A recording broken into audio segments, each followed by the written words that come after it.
it's just not Republicans concerned about this. Uh, these are news outlets reporting what is to come after May 11th.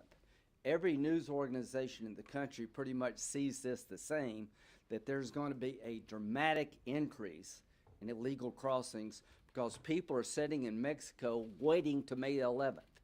They're amassing by the thousands, knowing that when May 11th comes, it's much easier to come into the country and not get expelled.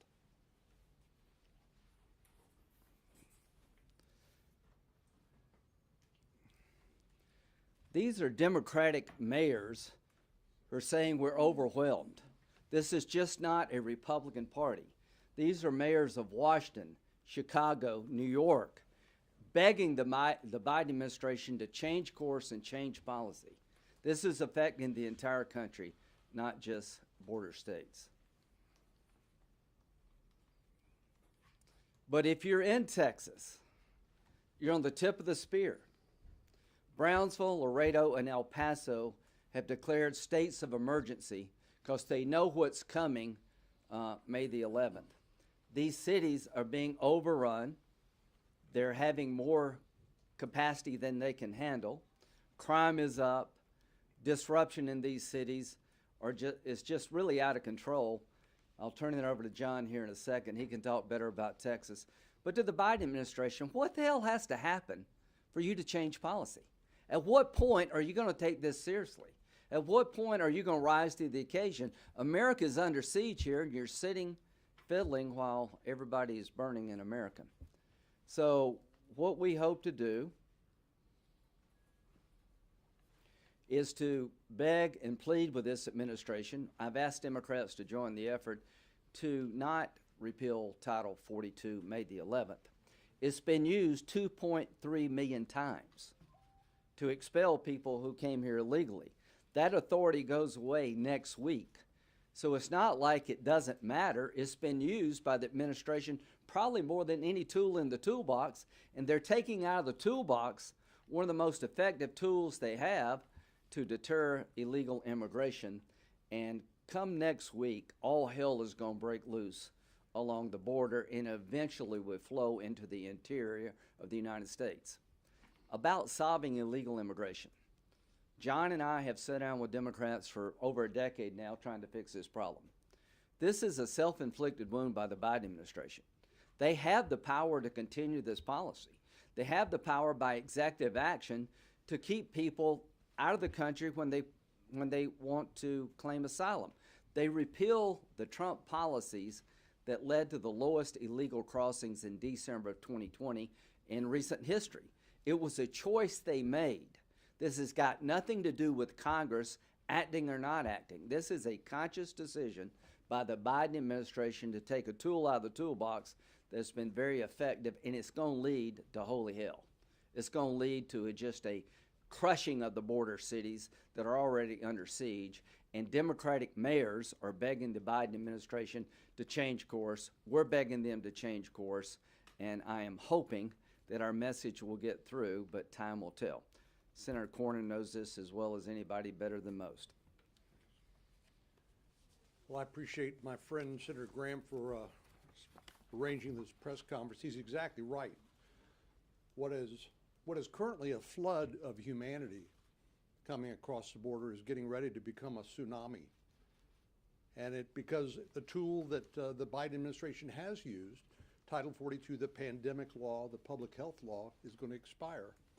And unless they put something else in its place to plug that hole, you're going to continue to see more and more people encouraged by the prospect of being able to successfully make it across the border into the interior of the United States. It is astonishing to me how many people in the Biden administration will lie about the severity of this problem, who will try to downplay it, like Secretary Mayorkas, who said the border is secure. Well, if the border's secure, why is President Biden sending 1,500 active duty military down to the border? When they can't enforce immigration law, all they can do is change diapers and push paper. In other words, under the law, they can only perform administrative functions. But this disaster has so many different effects. Just think for a minute about the 1.2 million gotaways, people that did not turn them in and claim asylum. If you claim asylum, you're going to be allowed to go to the interior of the country, perhaps never to be heard from again. So that's the reason people keep coming and saying the words they know they need to say, that they've been coached to say, to be able to successfully make their way into the interior of the country. Some places like New York, it's a 10-year wait before you can even begin immigration proceedings in front of an immigration judge. And then there's the drugs. 108,000 roughly American citizens died of drug overdoses last year. 71,000 of those fentanyl. I was in Carrollton Farmers Branch at a high school last week, listening to parents who were saying, you know, my child thought they were taking something like a Percocet or a Xanax, only to find out it was contaminated with fentanyl. Basically, a pencil lead, the tip of a pencil, a volume of fentanyl will take your life. That's why the Drug Enforcement Administration and others are trying to socialize the idea that one pill can kill. And then the last thing I'll mention is the unaccompanied children. Because of the way that unaccompanied children are treated under our system, effectively placed with sponsors in the interior of the United States, we know for a fact that Health and Human Services, that is in charge of that, has lost touch with tens of thousands of minor children. We're supposed to be protecting their safety. We're supposed to be looking after them. But the New York Times, for example, has run a couple of investigative stories pointing out that many of these children are being put into forced labor in violation of our child labor laws. Who knows how many of these children that the Biden administration has lost are in abusive family situations, been sexually assaulted, recruited into gangs. All of this comes down to the Biden border crisis and the Biden administration's conscious decision not to enforce current laws and to refusing to work with reasonable people to try to come up with solutions. About a year, maybe 2 years ago now, Senator Sinema and I and Tony Gonzalez and Henry Cuellar introduced the Bipartisan Border Solutions Act. Another bill that we thought that if this got bad enough, that the Biden administration, like a drowning person, would look for a lifeline to grab a hold of. And we wanted to provide them with a bipartisan, bicameral bill to begin that discussion. But they've refused even that. So I appreciate Senator Graham taking the lead on this issue.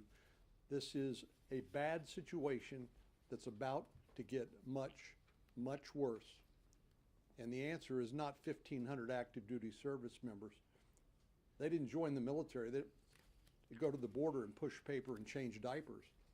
But under the law, that's all they can do is perform administrative functions. They can't actually even enforce the immigration law. So this is a symbolic move that has zero meaning when it comes to changing the status quo. And we're here to say, if you think things are bad now, they're going to get worse come May the 11th. What is now a flood is going to turn into a tsunami. Senator Cruz is on the way. Let's just wait a second. We'll go ahead and take one question. Yeah, go ahead. Yes, sir. For Senator Cornyn, Jackson Richmond with the Epic Times. Sorry, let me just give a moment to. This morning, incoming Chicago Mayor Brandon Johnson decried what he said are governors at the border that are not willing to collaborate when it comes to the migrant issue, and that these governors, like Governor Abbott, have sent migrants to cities like Chicago. What's your reaction? Well, I would ask the question, what are the governors of border states like Texas supposed to do? And these border communities that are being overwhelmed. I think Governor Abbott and Governor DeSantis and others who have bused migrants and basically facilitated their travel to some of these cities like New York, Washington, and Chicago, they've done so in desperation, trying to gain the president's attention, thinking, well, he won't listen to Republicans, maybe he'll listen to Democrats, and maybe he'll listen to these mayors of these large cities. Senator Graham and I were just having the conversation. We are just completely baffled about what it will take to get the Biden administration's attention. If it's not the death of 108,000 Americans due to drug overdoses, if it's not forced labor for unaccompanied children placed in the interior, if it's not people, women and girls getting sexually assaulted in the travel from their home country into the United States in the tender care of the cartels and transnational criminal organizations, what will it take to get Joe Biden's attention? We're just completely bamboozled by their lack of attention to this. And maybe that will be something that will get somebody's attention someday. They run out of enough room, then maybe Joe Biden, they'll pick up the phone and call President Biden. Thank you. Senator Graham, can I ask specifically what you're asking the president to do? Because May 11th is the day that the public health COVID emergency is set to end. That's what gives Title 42 the authority, and the administration the authority. So are you asking the Biden administration to put a new executive order in place that gives them the same authority Title 42 has, or something else? Yeah, I'm asking them to find a acceptable substitute for Title 42.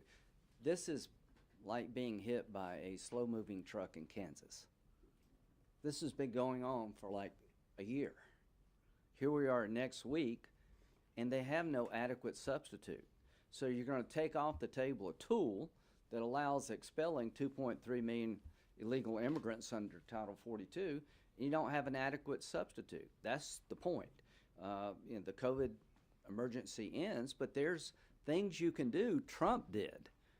That, like they're helpless, they're not. They've repealed policies at work because the left has forced them to make political decisions on the border that's putting our country at risk.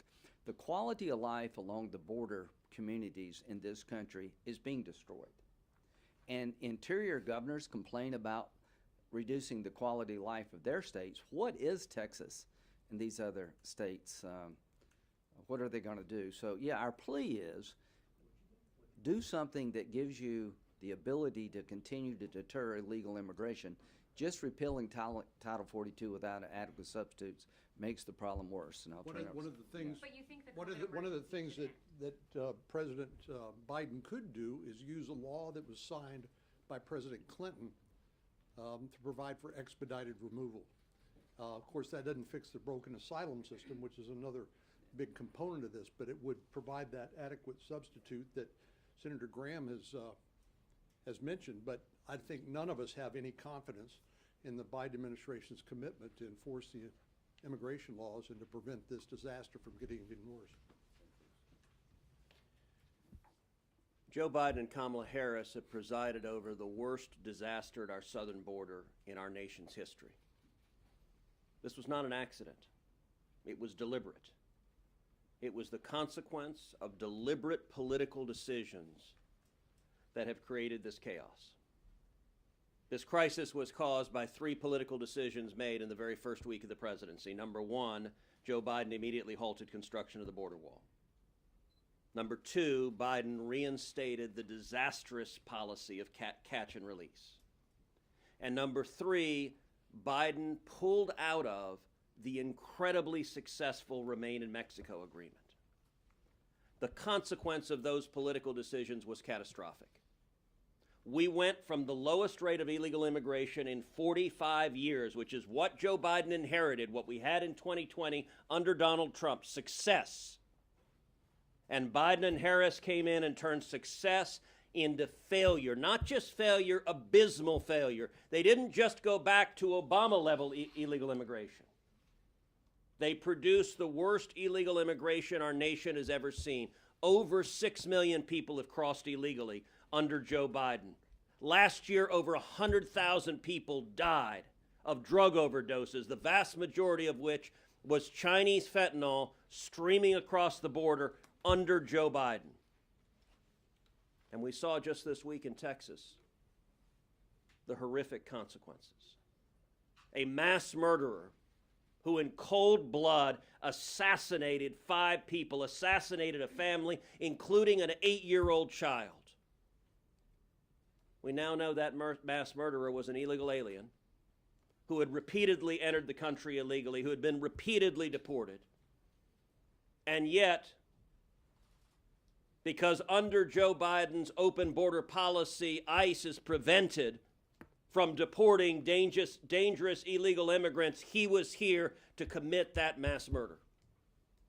That crime should never have happened. Those 5 people should still be alive. That child should still be alive. But the open border policies that Biden and Harris have put in place are causing misery and suffering and death every day. I spent a lot of time at the southern border. The same is not true for the president. The same is not true for the vice president. If you come down to the Rio Grande Valley, as John Cornyn and Lindsey Graham have many, many times, within minutes you see the human suffering that has unfolded. You see Texas farmers and ranchers showing you photograph after photograph of dead bodies of migrants they find that the traffickers have abandoned on their properties. A few weeks ago in Senate Judiciary Committee, Alejandro Mayorkas was testifying. I asked him, how many migrants died crossing the border illegally last year? He said, I don't know, I have no idea. Remember that the next time he tells you how compassionate he is. He doesn't even bother to know how many people his policies are killing. The answer is 853. I can tell you when we were down there, John and I together brought 19 senators down to the border. We were out on the Rio Grande. We saw a dead body, a man floating in the water who had drowned crossing illegally. I've seen women who've been violently raped by the cartels. I've seen children, little girls, little boys, horribly physically assaulted, sexually assaulted. What is happening is evil. And it's the result of deliberate political decisions. And now, next week, the Biden administration is going to lift Title 42, and here's their great plan. They're going to make it worse. They don't intend to fix it. They don't intend to stop it. They don't intend to shut down the cartels. They don't intend to secure the borders. They don't intend to stop the drug traffickers. They intend to make it worse. They want 6 million to become 10 million, to become 12 million, to become 15 million. And their actions demonstrate they don't give a damn about the lives that will be lost in the process. They don't care about the children assaulted in the process. They don't care about the drugs that are killing our children in this country. Nobody who looks at what's happening can defend it because it's indefensible. Yes. Senator Graham, where are you on the administration sending troops to the border? We heard from Senator Cornyn. I think it's ridiculous theater. It will not change the outcome. They're not going to be there as soldiers turning people around. They're not going to be enforcing laws because of the Posse Comitatus Act. They're going to allow the Border Patrol to do more administrative work to process these people. They're not doing anything to deter the entry to the country. So it is political theater. It doesn't change the dynamic. I think what Senator Cruz said is, it comes a point in time, this is really deliberate. 60,000 people have been granted parole under this administration.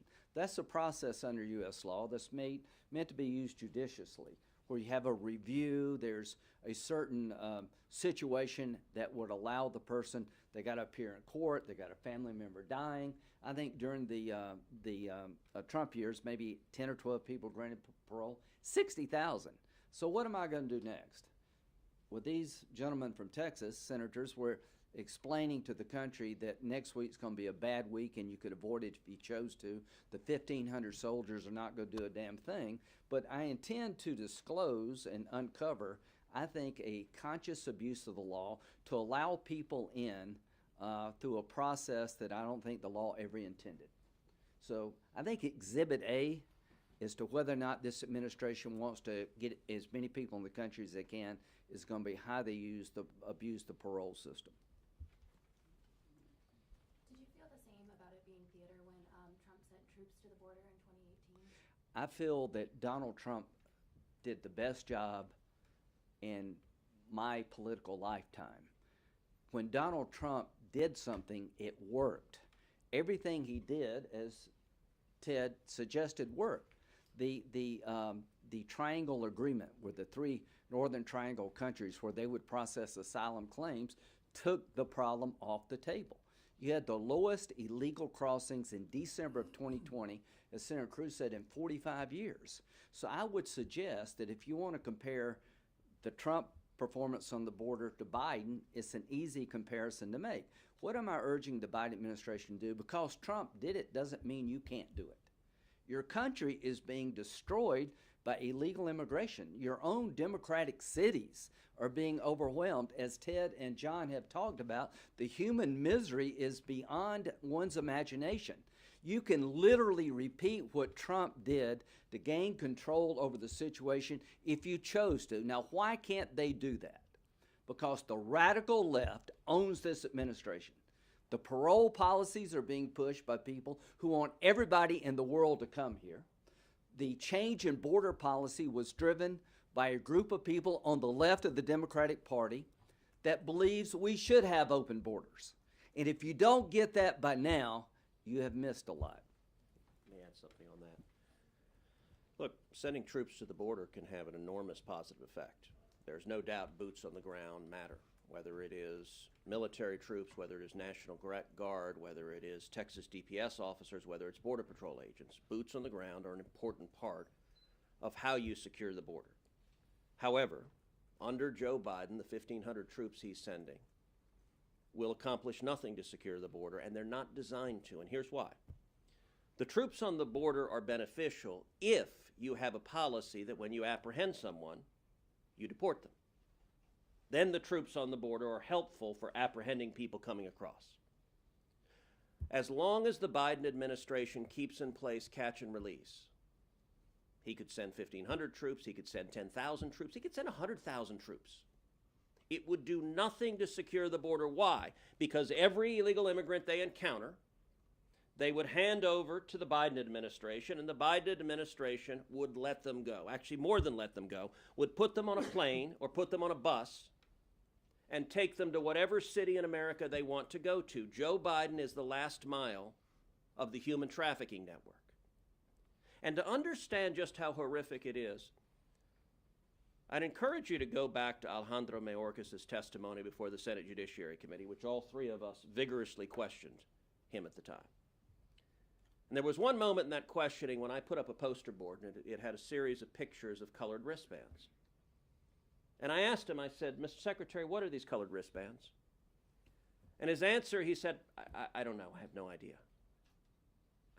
I got to admit, that answer actually surprised me. Very little he said in that hearing surprised me. That answer astonished me. And my response to him, I said, Mr. Secretary, you have just told the American people that you are utterly incompetent at your job and you do not even care about doing it. Why?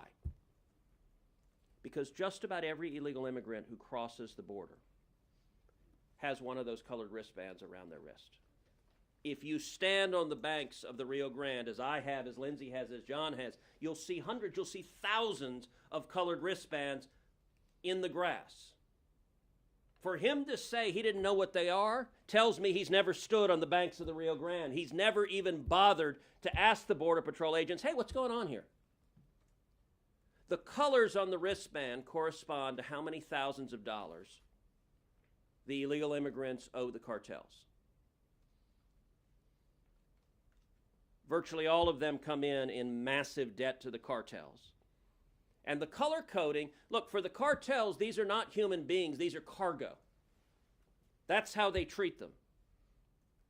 And you have teenage boys who come in, they owe $3,000, $4,000, $5,000 to the cartels. The Biden administration sends them to your city, whatever your city is, they send them there.